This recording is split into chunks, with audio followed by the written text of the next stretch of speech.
He held the class at Knifepoint. The Earth girl took him down in seconds. The knife came out during a lecture on tonal register shifts, invectari formal speech. 14 beings across 9 species hit their individual distress responses in under 2 seconds. One Yori student slid off her seat entirely. Another pressed both hands flat against the back wall and did not move. The Svari students made a sound that lived below hearing. You felt it in your back teeth. Professor Ailandry went still at the podium in the particular way things go still when a long career has suddenly narrowed to one very small moment. The human girl stopped drawing. She looked at the knife. She looked at the student holding it, third year, crest flat against his skull, hands shaking, eyes scanning the room like something lost trying to find a place to land. She exhaled once through her nose. That was the whole of her reaction. Then she stood up. She was the only one standing. Stay close. What happens next is the part that changed the record. 3 weeks before that morning, Svel had positioned himself near the door of the dormitory common room and prepared a presentation. This was not unusual for Svel. He was Thelari, which meant his skin ran a live readout of his internal state, bright when settled, amber when thinking, dim when unsettled, full dark under genuine shock. He had been a warm, steady gold for most of orientation week, which meant he was calm. He had also been standing near the door for 40 minutes, which meant he was not entirely calm. He had conducted significant research. Class 4, Anomalous High Volatility World, he said when Mara Vass walked in. She was carrying a tray from the cafeteria, brown liquid in a cup and something dense and beige on a plate. She was shorter than his reference images suggested humans typically were. She did not look alarmed by anything. Persistence predator taxonomy. Less than 3% of species emerging from Class 4 or higher death worlds achieve interstellar travel. The rest achieve extinction. You are the only Class 4 species on record to have done it. Mara looked at her tray, then at him, then at the door he was standing next to. That's a lot of words, she said. Do you want anything from the cafeteria? His glow dimmed slightly. I do not consume caffeine-based stimulants. That's a shame. She set the tray on the nearest table and sat down. This is free, by the way, the protein substitute. 43 credits until my next stipend cycle, so free is where I'm living. She took a bite. Her expression remained entirely neutral. Tastes like wet cardboard that was once in the same room as a chicken. I've eaten worse. Svel was still standing near the door when she left to get more of the brown liquid. His glow, he noticed, had not returned to gold. Nexus Academy orbited a pale blue dwarf star, 11 light minutes from Earth, which meant talking to her mother was an exercise in patience and monologue. You said a thing, you waited 22 minutes, you received a reply to the thing you had already moved past. Mara had grown up on the Appalachian Reclamation Zone, where the nearest neighbor was Cal, who had survived 4 bog crawler encounters, 1 structural collapse and a wildfire, and still complained regularly about fuel cells. Mara's mother had raised her between those events and the ones Mara had found herself, and the communication lag was 11 light minutes each way, and that was not very far. Nexus was 400 years old. It accepted students from 47 recognized species. In its history, it had admitted exactly 9 humans. Mara was number 9. She had learned this from the orientation packet, which she had read on the transit shuttle while eating a protein bar she'd brought from home. She had made a note to find out if the cafeteria had real coffee. It did not. She found a dispenser that offered something it called coffee, and she called it coffee too, because the word was the useful part. Svel, she discovered, cataloged things. This turned out to be a species trait and also a personal one. He had organized the orientation schedule by efficiency of transit routing between buildings, which saved them 40 minutes on day 2. He had also organized his concerns about human physiology into 17 categories, which he delivered on the walk to Chancellor Ailandry's address, which was harmonic hum and very moving, apparently, to the 11 species that could perceive the harmonic register it operated in. 17, Mara said. 23, but I did not feel the final 6 were productive. What was number 1? Svel's glow went briefly uncertain, his earpiece offered, flickering, species equivalent of clearing one's throat. The bog crawlers, he said, in your notes. Mara looked at her linguistics workbook, where she'd been drawing in the margins during the address. 6 legs, wide-set jaw, the particular hunch of their shoulders when they were thinking about charging. She'd drawn maybe 4 or 5 during the harmonic address. They're meditative, she said. They are apex ambush predators with territorial ranges of 12 square kilometers. I know, she said. That's why they're meditative. Svel's glow did something his earpiece had no ready translation for. The equipment library sat on the east side of the science complex, 1 floor below the xenolinguistics lab. It was a wide, high-ceilinged room with shelving units that extended up past reasonable reach. Mara had already noted that the upper brackets were rated for species with arm-span ratios she did not have, which meant the upper shelves were not designed with her in mind. She was explaining this to Svel. She was mid-sentence about the map of the complex, and which routes actually made sense at her height when the crate came off the shelf. It was a composite storage frame, 40 pounds, coming down fast from the 3rd tier directly over a Vectari student who was looking at a display screen and did not know it was coming.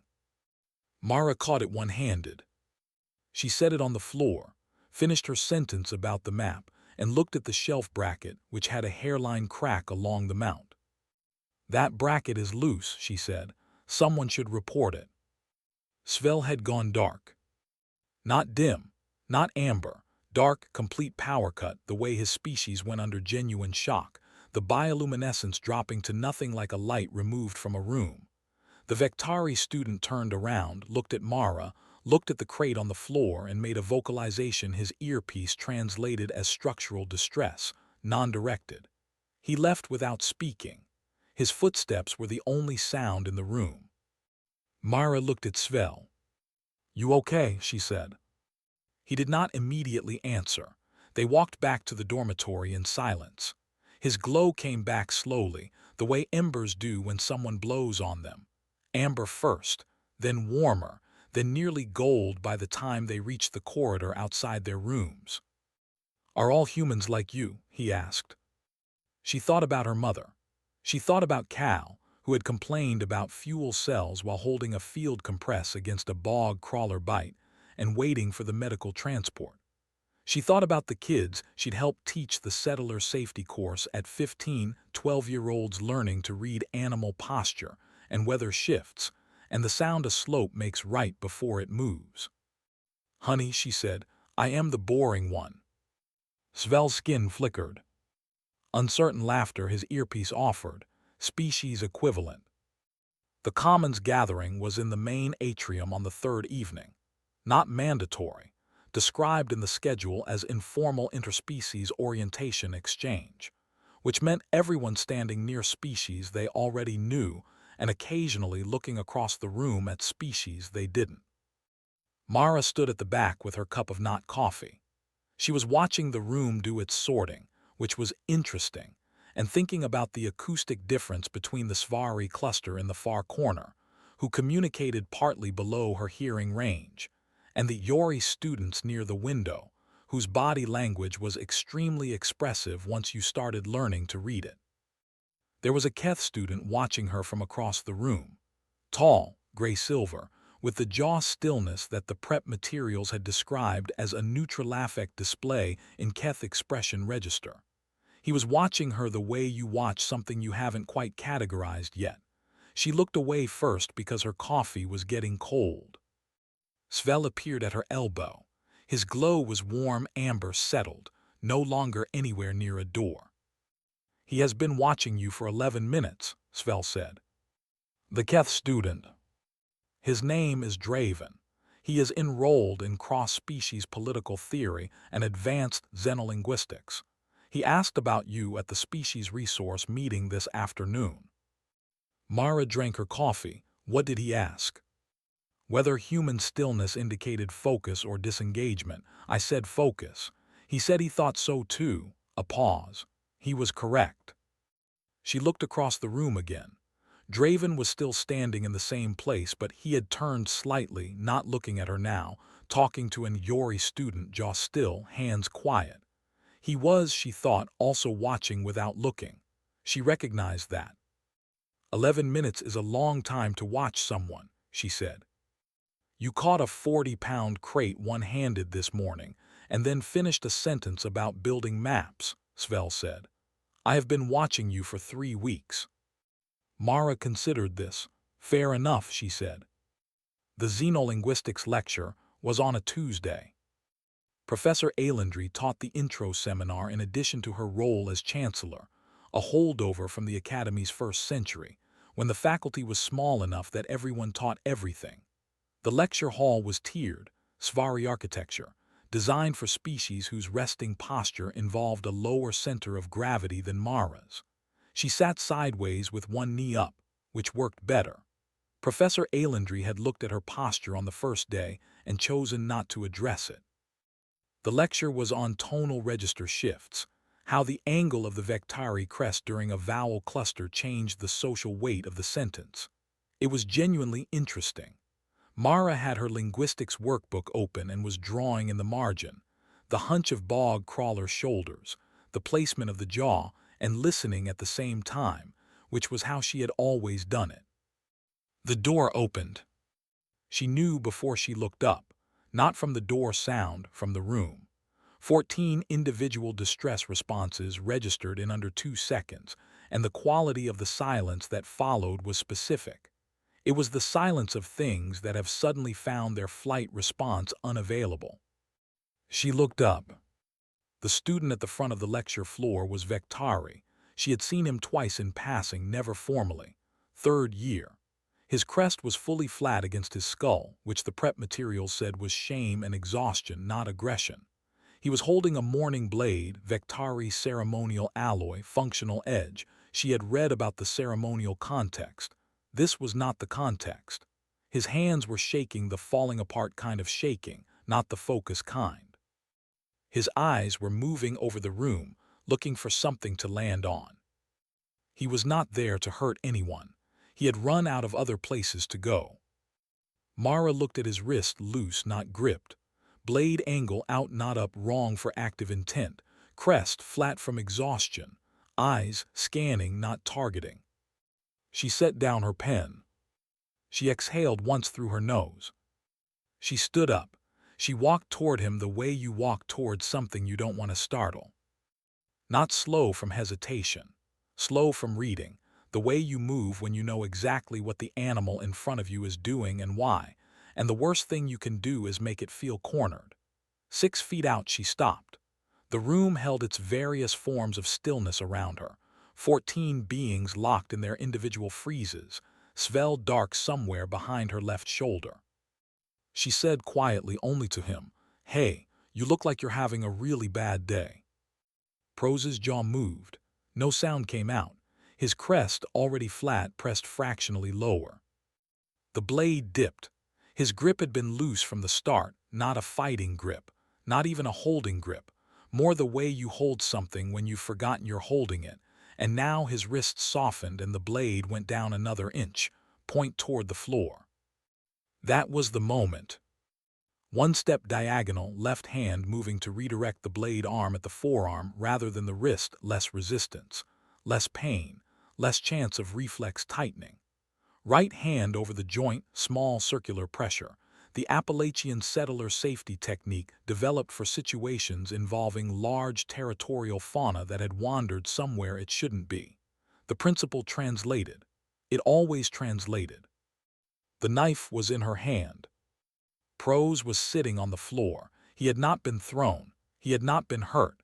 He had simply gone down the way things go down when what they were holding onto disappears. He put his face in his hands. His shoulders moved. He was crying. Mara walked to Professor Ailendry's desk, set the knife down on the corner with the handle toward her, and said to the room in general, Someone should probably call the support services line. Then she went back to her seat and picked up her pen. Her right hand was shaking. Fine, persistent tremor, adrenaline processing. Nothing to do with fear. She had been through this enough times to know the difference. She opened her linguistics workbook to the page with the bog crawlers and started a new one. 6 legs first, then the jaw, then the particular hunch of the shoulders when they were thinking about charging. She drew it slowly and carefully, and by the time she finished the hunch, her hand had almost stopped. Campus security arrived 4 minutes later. She was on her 3rd bog crawler. They took Prose out quietly. He turned at the door and looked back at the room, not at anyone specific, at everyone in general. The earpiece clipped to the security officer's collar made no translation. There was no category for his expression. Professor Ailandry had resumed her post at the podium by the time the door closed. She looked at her notes. She looked at the class. She said, in the measured tone of someone who had been teaching for 60 years and had encountered perhaps 3 situations she genuinely had no protocol for, "We will continue Thursday." The lecture hall emptied in under 90 seconds. Svel found Mara on the bench in the corridor outside the counselor's suite. She was reading something on her communicator. He was still dim, not dark, but low, amber barely holding. He sat down next to her without speaking. "There are 47 messages," she said. "I sent 9 of them." "I know, I can tell by the tone." She turned the communicator slightly so he could see the screen. He had organized the comments on the clip. 14 seconds. The moment she stood to the moment the knife was on the desk, already posted to 3 academic networks by the time security had finished filing the incident form. He had organized 47 responses by species origin and emotional register, because he could not encounter a dataset without organizing it, and organizing it was the only thing he had known to do with his hands for the last 2 hours. "The one you flagged," she said. He had flagged one. She said, "Well, shoot. After all of that, well, shoot." Mara laughed. It came out sudden and genuine, the kind of laugh that doesn't ask permission first. A Thelori student passing the corridor mouth glanced over and walked faster. "I did say that," she said. "I know, I was standing 4 feet to your left." She put the communicator away. Her hand was steady now. "Which one is yours in the comments?" "I did not comment, I only organized." "That tracks," she said. His glow shifted, warmer, not quite gold but moving toward it. He reached into his bag and produced a small wrapped package, slightly crushed, that smelled, improbably, at 11 light years from the relevant agricultural zone, like real grain and real honey. "A granola bar," he said, "manufactured in the Tennessee agricultural sector, sourced from the Student Resource Guide under Human Customs, food items of personal and cultural significance, cross-referenced with comfort items, terrestrial origin." 3 other students from the lecture hall contributed to the order. It arrived on the morning transit 14 minutes ago. I have been carrying it since. Mara looked at the package. She looked at Svel. "Svel," she said, "I could cry." "Please don't. I have no framework for that and I will panic." She put it in her bag, in a specific pocket, the way you put something when you intend to earn it before you open it. "Tell the others thank you. I will send a coordinated response, linguistically appropriate for each species." "Of course you will." His glow had reached gold. Counselor Villana had smoothed stones in a bowl on her desk. This was apparently a cross-species de-escalation aid, something to hold, something with known weight and shape, tactile grounding. Mara sat across from her and did not reach for a stone. She looked at them, though. "You can describe what you experienced," Villana said, "however is most natural." "It was about 4 seconds start to finish," Mara said. "He was holding it wrong and his crest was flat. I read him as not actively threatening. I moved." She paused. "My hand shook after." Villana made a note. "You said I read him. Can you say more about that?" "His wrist was loose. Blade angle was wrong for intent. Crest said shame, not aggression, and he was shaking the falling apart kind instead of the focus kind. My area has a lot of terrain you have to read fast, or the cost of being wrong is high. I read him the same way. Your area, Villana said. Appalachian Reclamation Zone, Eastern North America. We have bog crawlers, territorial ambush predators. Take a limb if you're not paying attention. You learn young. She thought about the right way to say the next part. I've also had a dislocated shoulder in a field at 16 and 4 days in a collapsed shelter during a seismic event when I was 14. I've had worse situations than that. Lecture hall is what I'm saying. Not worse danger maybe, but longer ones. Villana set down her stylus. That must be a very lonely setting, she said, running at fine as a default. Myra looked at the bowl of smooth stones. She did not answer. Draven was waiting outside the dormitory. He had his hands in his pockets, and the particular jaw stillness she had learned was Keth neutral affect, which meant he could be thinking any of approximately 9 different things, and she could not narrow it down without more data. I want to tell you something, he said. Okay. The Keth Collective has been debating human integration for 60 years. 2 positions. 1. Humans are a destabilizing presence. 2. Physiologically extreme. 2. Difficult to calibrate around. 2. Unpredictable for the institutional frameworks to absorb. 2. Humans represent a resource the collective has refused to properly assess, and the resistance is cultural conservatism dressed as safety concern. That's a long time to have a debate, Mara said. What you did this morning, he said, gave both sides exactly what they most wanted. Side 1, proof that human physiological exceptionalism is real and can affect every student in a room. Side 2, proof that it is not inherently dangerous, that it resolved the situation rather than escalating it. He looked at her directly. Both positions are now more certain than they were yesterday. Mara thought about this. I wasn't thinking about Keth internal politics, she said. I know. I was thinking he was crying. Draven was quiet for a moment. His jaw was still. Then he said, that is either very simple or very profound. It's just true, she said. Something shifted in his expression, small, not quite readable yet in a system she was still learning. She was fairly sure it was the Keth equivalent of deciding something. My family, he said, will say you are a disruption. Am I? Yes, but comfortable is not the same as correct. He looked away, toward the corridor's far end and then back. I am going to make an argument at the hearing. I have been building it since orientation week. I want you to know that before it happens. She didn't ask which argument. She thought she already knew. Good night, he said and left.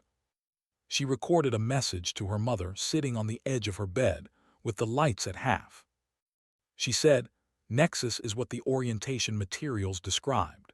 The cafeteria has something it calls coffee, and it is not coffee. I am working on this. The xenolinguistics lecture is genuinely interesting, and my linguistics professor is also the chancellor, which seems like a lot of responsibility. My roommate Svel, he's Thelori, bioluminescent. He organized a granola bar order from the Tennessee agricultural sector on my behalf, which I think means we are friends. Something happened in class today. I am fine. I want you to know I am fine before you hear about it another way, because apparently someone clipped 14 seconds of footage and it is on 3 academic networks. I will explain when I'm home.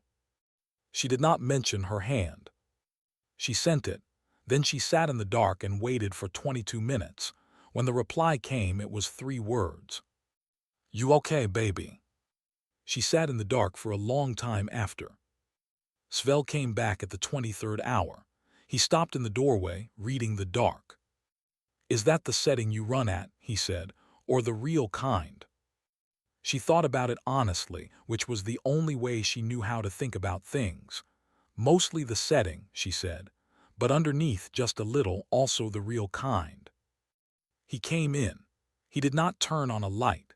He sat in his reading chair and turned his glow down low, not dark, not even dim, Just a thread of amber, enough to know where the walls were, enough to know she wasn't alone.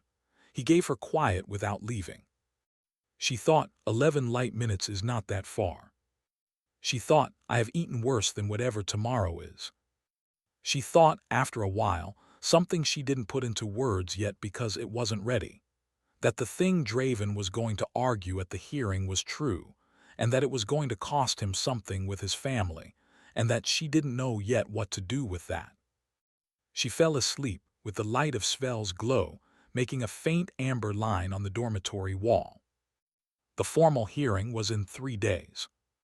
She spent those 3 days going to class, eating the protein substitute because she still had limited credits, drawing bog crawlers in her margins, and sending a message to Prose that she wrote and deleted 4 times before sending it because she wasn't sure she was allowed to, and then sent it anyway before she could think about it further. She didn't know if he would read it. She thought he probably needed to know someone had sent it. She did not hear back. She went to the east side of the science complex and filed a report about the shelf bracket. The formal hearing chamber had SciFi architecture paneling and a vaulted ceiling with light arrays calibrated for no single species' visual advantage.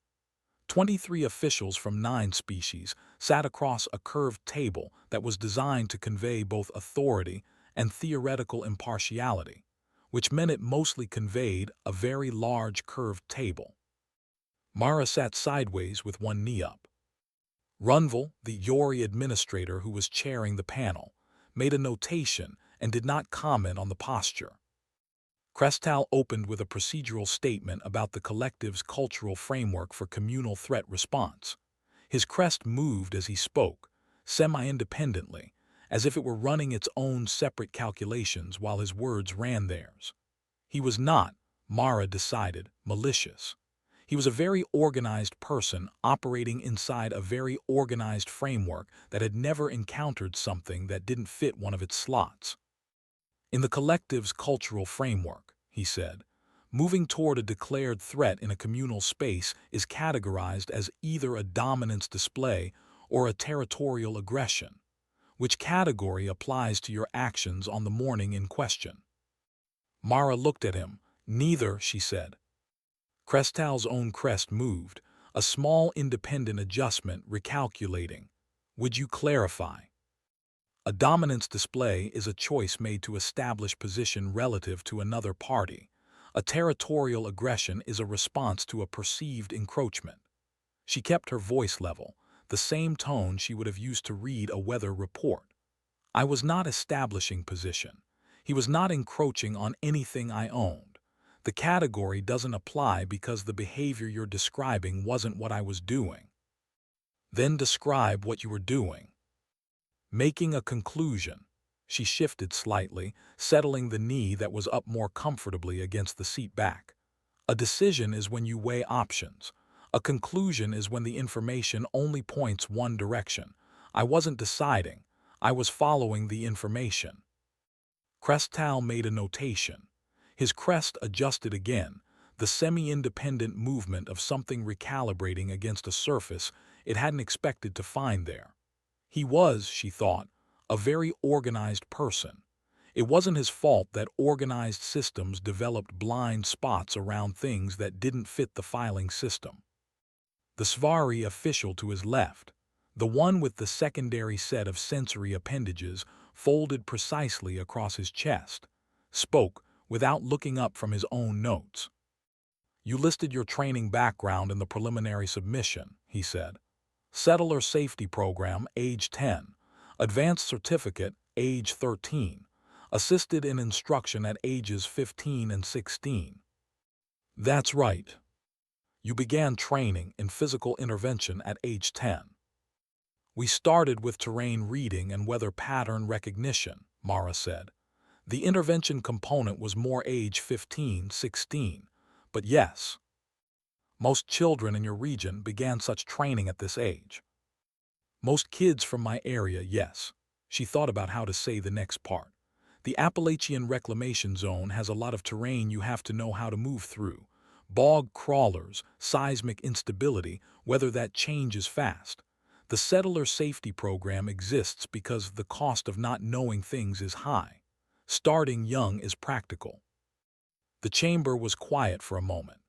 Not the polite pause quiet of a proceeding moving through its scheduled beats, but a different kind. The kind that happens when a room full of very intelligent beings processes something that has just arranged itself into a shape they weren't expecting. She had started training in physical intervention at 10 years old because it was practical. The SciFi official wrote something. He did not read it back. Runval leaned forward.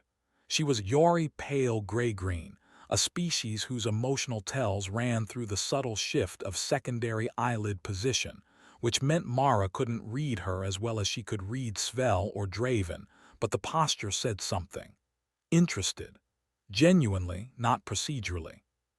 How, Runval said. Just that, one word, no elaboration. Mara looked at her. Can you say more about what you're asking? In the footage, Runval said, there is a moment, approximately 1.5 seconds from the point you stand to the point you begin walking, where you appear to assess the situation. I would like to understand what you were assessing and how. Mara took a breath in through her nose and let it out slow, not nervous, just placing the words in the right order before she committed to them. His wrist was loose, she said. Blade angle was out but not up, wrong angle for active intent if he meant to use it. His crest was flat but flat in the pulled back way, not the forward way. I read the prep material on Vektari display language before classes started. Flat back means shame and exhaustion, flat forward means aggression. His eyes were scanning the room, not tracking anyone, and his hands were shaking the falling apart kind rather than the focus kind. She paused. Those are different. When something is actually happening to you, the focus kind is what your hands do. When you've been holding something for too long and it finally gives, that's the other kind. Runval had not moved. Neither had the SciFi official. 3 seats down the curved table, a Thelori academic liaison whose species she had not yet catalogued had turned her glow, blue-white and faint. Clearly not an awe instrument like Svel's, but something subtler down to almost nothing. I grew up reading things, Mara said.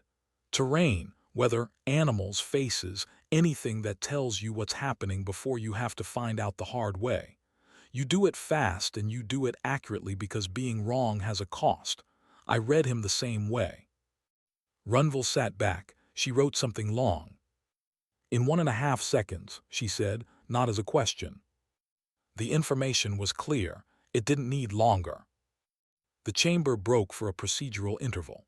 Mara found water, a canteen she'd brought because she had learned to bring one, and drank half of it standing at the side wall, near a column of SciFi architecture paneling that had interesting geometric inlays she had been studying for the last 40 minutes when the testimony wasn't requiring her full attention. Draven was across the room with 2 other Keth advisors whose names she had not been given. He was not looking at her. He had the expression of someone who was building something in his head and didn't want to be interrupted. She filed this and went back to the water. The Thelori liaison intercepted her at the column. Up close, the bioluminescence was different from Svel's, steadier, less responsive, more like ambient light than like a readout. She was older, and her glow had settled into a blue-white that had probably once ranged more widely. Off the record, the liaison said, my youngest grandchild began her training program at 12. She is Thelori. She has never been asked to account for it. Mara looked at her. No, she said. No, the liaison agreed, and returned to her seat. The second half of the proceedings opened with Krestal attempting a second approach to the dominance-aggression framework, this time from the angle of physiological response. He had done additional preparation in the interval. His crest was moving more now, the independent calculations running faster. In the collective's physiological literature, he said, beings engaging in threat response show measurable cardiovascular elevation. The Academy's environmental monitoring recorded your cardiac rate during the incident. The rate did not exceed your recorded baseline. No, Mara agreed. Can you explain this? Not particularly, she said. It's how I run. My baseline is what it is. She thought about it. If it helps, when I was 14, I spent 4 days in a collapsed shelter during a seismic event. My baseline probably adjusted somewhere around then. The silence was a different shape this time, wider. Crestal looked at his notes. He looked at his notes for long enough that his crest completed 2 full independent adjustment cycles. Then he wrote something and did not continue the cardiovascular line of questioning. He moved on to the technique itself, the Appalachian Settler Safety Application, documented in the incident filing. She walked him through it. The forearm redirect rather than the wrist, the circular pressure, the fauna for which it was originally designed. He asked about the fauna. She described a bog crawler, 6 legs, ambush hunter, territorial, can take a limb at close range if you hesitate. She kept it factual. She always kept it factual when she was talking about things that had shaped her, because the facts were more useful than the shape. The technique was designed, Crestal said, for fauna. You applied it to a student. The principal translated, she said. It generally does. Another silence. She had been, she realized, offering the panel a door into understanding the thing for 60-some years they had not thought to open, and at least 2 of them were standing in the doorway and not entirely sure what to do about the view. Draven spoke last among the advisor group. He had asked for the position. She had been told this by Runval's clerk during the procedural interval, when she asked how the order of testimony was determined. He had specifically requested last. He stood at the testimony point without notes. He had the notes, she had seen him reviewing them, but he had left them on the table. The collective's institutional record on human integration spans 62 years, he said. In that time, the debate has occupied 8 formal review cycles, produced 47 position papers, and the question at the center of all of it has been consistent. Are humans safe to integrate? He looked at the panel. He did not look at her. This is the wrong question. The chamber was very still. Draven's voice was even, not raised, not dramatic, the tone of someone who had thought very carefully about every word and was delivering them exactly as built. The question the collective has never asked, he said, is what is lost by keeping them out. He let it land. What Mara Vass did on the morning in question, assessed, resolved, and sat back down, took 4 seconds. The information she read in that assessment was not available to any other being in that room, not because of training alone, not because of the specific technique, but because of what kind of mind gets built by 100,000 years of evolving on a Class 4 world. A world where the cost of misreading terrain is immediate, measurable, and final. He paused. The collective has spent 62 years asking whether it is safe to let humans in. The actual question is what we have been losing for those 62 years by not asking what they are. He sat down. The chamber held it. Mara watched the curved table, watched the 23 officials from 9 species sit with an argument that had been constructed specifically for this room, from this angle, with this evidence. Runval wrote something at length. Crestal's crest had gone still.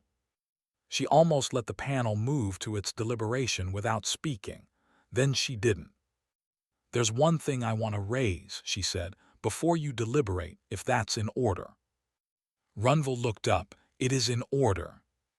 The student, Mara said, prose. She had asked twice already and been redirected. She was not letting it be redirected a 3rd time.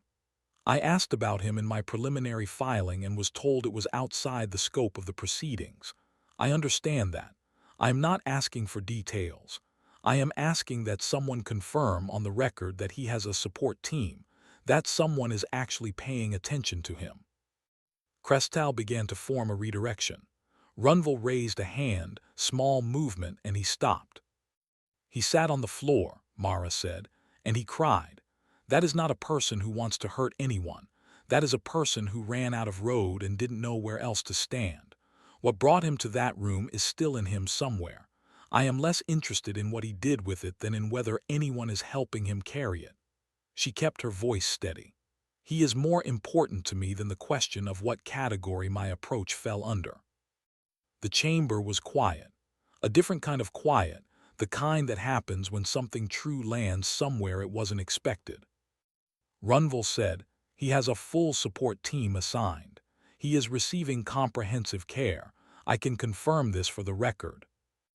Mara said, "Good. That is the most important thing that happened in that room." The deliberation was private. She waited in the corridor outside, a wide space with a skylight panel showing the filters cycling, the pale blue dwarf at its standard arc. Light doing the thing it did out here where there were so many wavelengths, the cafeteria's human-compatible lighting had to translate for her eyes. Svel had texted 3 times. She read them. First, asking how it was going. Second, asking if she wanted him to source real coffee from somewhere because he had identified a potential supply chain through the Student Resource Network's Cultural Accommodation section. Third, a link to a follow-up clip on one of the academic networks. Someone had pulled Crestal's taxonomy question from the archive feed and cut it against her answer, and it had 40,000 additional views since morning. She texted back, "It went fine. Yes to the coffee, I've seen it." His response was immediate. "Find the setting or find the actual." She thought about it. "Actual," she wrote back.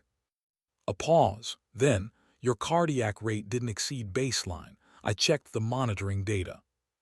She laughed once at the corridor wall. "I know," she wrote. The formal commendation was read by Runville in a tone that indicated she had written it herself rather than pulled it from a template. De-escalation of a high-risk situation with minimal harm outcome. Demonstrated accurate threat assessment in conditions of institutional crisis. Application of proportionate and effective technique. Cleared of any policy violation. The action being adjudged consistent with the Academy's foundational principle of harm minimization.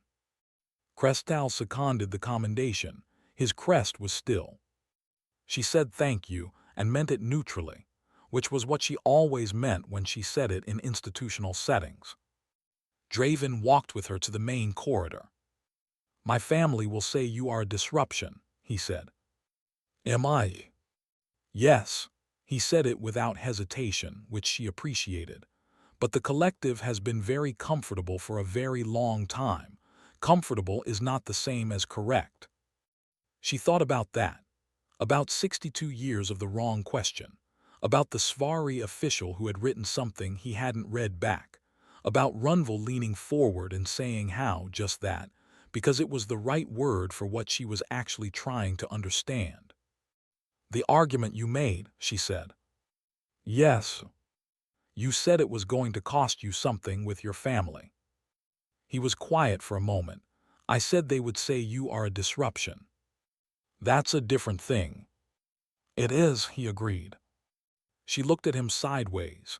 His jaw was still the Keth neutral that could be any of approximately 9 things. She was getting better at narrowing it down. This one, she thought, was the deciding one. "My mother's third question," he said. "She will ask it, I told you that." "What kind of person is she when nothing is happening?" "Yes." She didn't ask when, she thought she knew. He walked her to the far end of the corridor and then stopped, which was where his residential path diverged from hers. "I'll find you tonight," he said, "on the roof." "Svel told you." "He coordinates very efficiently." "He does," she said. He walked back toward the Keth residential section. She watched him go for half a second, the purposeful walk, the argument already building toward its next iteration in a mind that didn't stop, and then turned for her dormitory. The East Dormitory roof had a keypad with a 12-year-old default code that someone had set in the first year of the current administration, and never changed, which Svel had found in an archived maintenance record, because he could not help looking for things once he had started looking.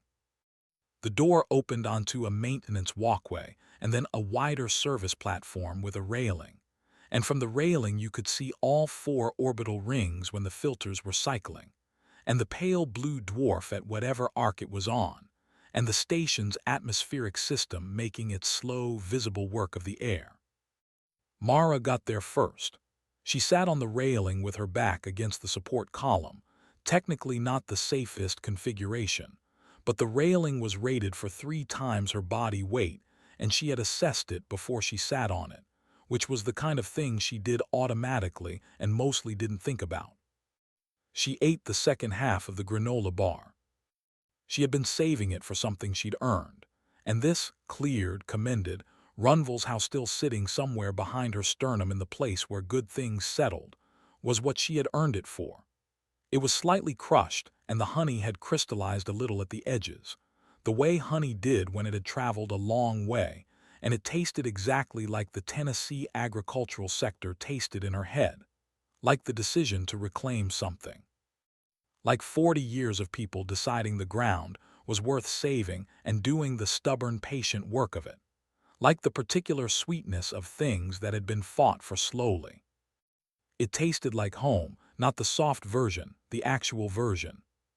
She was on the last piece when Draven arrived. He came through the maintenance door and stopped, looking at her on the railing, and his jaw did something, a small shift, quick, that she had filed under the Keth equivalent of reassured. He came to stand a few feet to her left, facing the same direction, the orbital rings and the pale dwarf and the cycling filters. "Svel coordinates very efficiently," she said. "He sent coordinates," Draven said. "Literal coordinates. I think he wanted to be certain." She finished the last piece of the granola bar and folded the wrapper carefully along its original creases. She put it in her pocket. She didn't know why. It felt like the kind of thing that should be kept. "My family," he said, "received the hearing outcome 2 hours after the conclusion." "How many questions?" "4, but the third one is the one that matters." He looked at the orbital rings. "What kind of person is she when nothing is happening?" She had known the question was coming. She had been thinking about it since orientation week, maybe. Since the Commons gathering where she had looked away from him, first because her coffee was getting cold. Since she had started paying attention to what jaw stillness meant in Keth expression register. Since the dormitory door when he had said, "I am going to make an argument," and she had thought, "Yes, I know. I've been watching you build it." "Bog crawlers," she said. "I draw them when my hands need steadying. I drink whatever's available and I call it coffee. I ask about people when I should probably let it go. Prose, which I know you noticed, I asked 3 times and I'd have asked a 4th. I learn the names of things I intend to stay near." She paused. "I know what jaw stillness means in Keth expression register. The short version is, I'm the same. There isn't a version of me that runs differently when something is happening." He was quiet for a moment. The atmospheric system moved between them. "My hand shook after," she said. "I should tell you that since you made the argument for someone you didn't entirely have the information on." I went back to my seat and my right hand had a fine tremor, adrenaline processing, nothing to do with fear. I've been through it enough times to know the difference, and I drew a bog crawler until it stopped. She looked at the orbital rings. "You should know who you were making that argument for." "I know who I was making it for," he said. "You know the hearing version." "No," his voice was even. "I know the person who asked about prose 3 times when the panel was trying to redirect her. I know the person who sent a message to a student she had every reason to let the institution handle because she thought he needed to know someone had sent it. I know the person who learned Keth expression register." He paused. "I knew what argument I was making." The pale blue dwarf moved along its arc. She thought about 11 light minutes, about her mother sitting in the lag right now, probably not worried.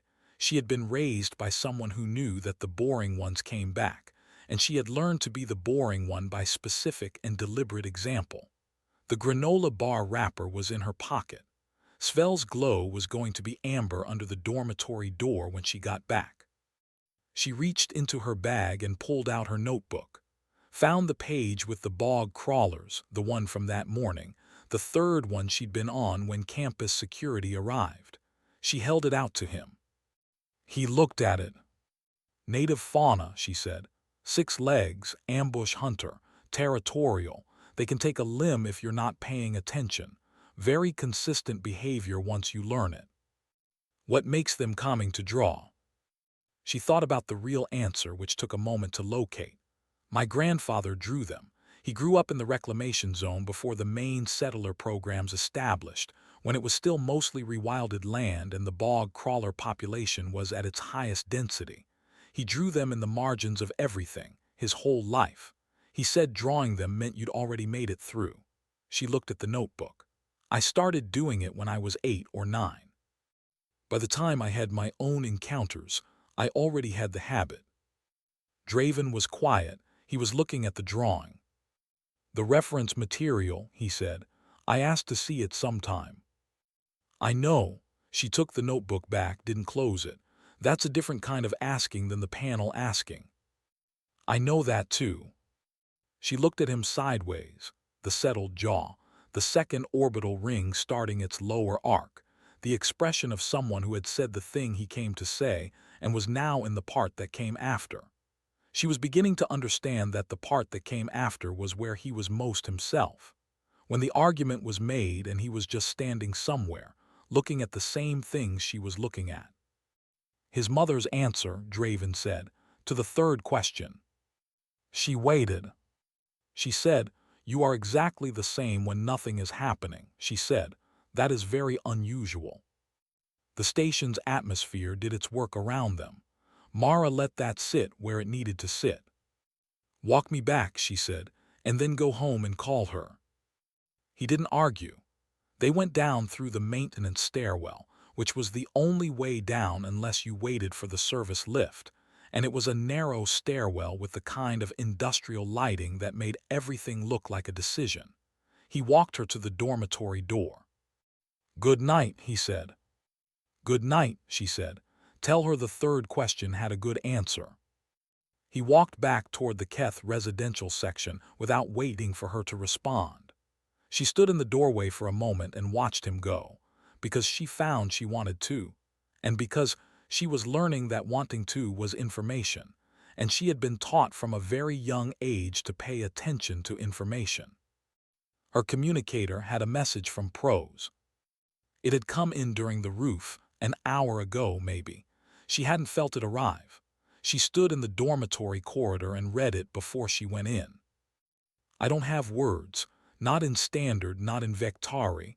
I was told you asked about me at the hearing. I don't know why that matters as much as it does. Thank you." She wrote back immediately, before she thought about whether she was allowed to, because thinking about whether she was allowed to was the thing that had almost stopped her the first time, and she was not going to let it stop her this time either. "I'm glad you're being looked after.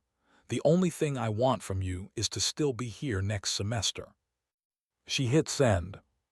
Then she opened the dormitory door. Svel's glow was amber under the door before she opened it. She had known it would be. He kept the light low when she was out late, not dark, just low, a thread of amber that said, "I'm here and I'm reading and I'm not going to make a thing of it." And she had learned in the weeks since orientation that this was one of his forms of care, the kind that didn't demand acknowledgement. She took her boots off at the door. She set her bag down. She sat on the edge of the bed. "Hey, Svel," she said. "I think I'm going to be all right here." He looked up from his reading.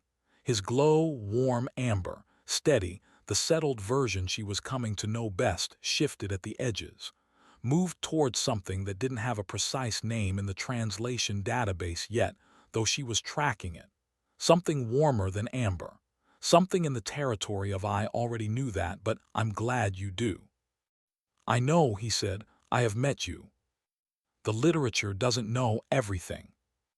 "No," he agreed. "But I have also met you." He said it again without changing inflection, a Thelori repetition. She had learned that meant the same thing as the first time, just with more weight behind it. She lay back on the bed and looked at the ceiling. The notebook was on the desk, 400 drawings, give or take. Her grandfather's habit become her own.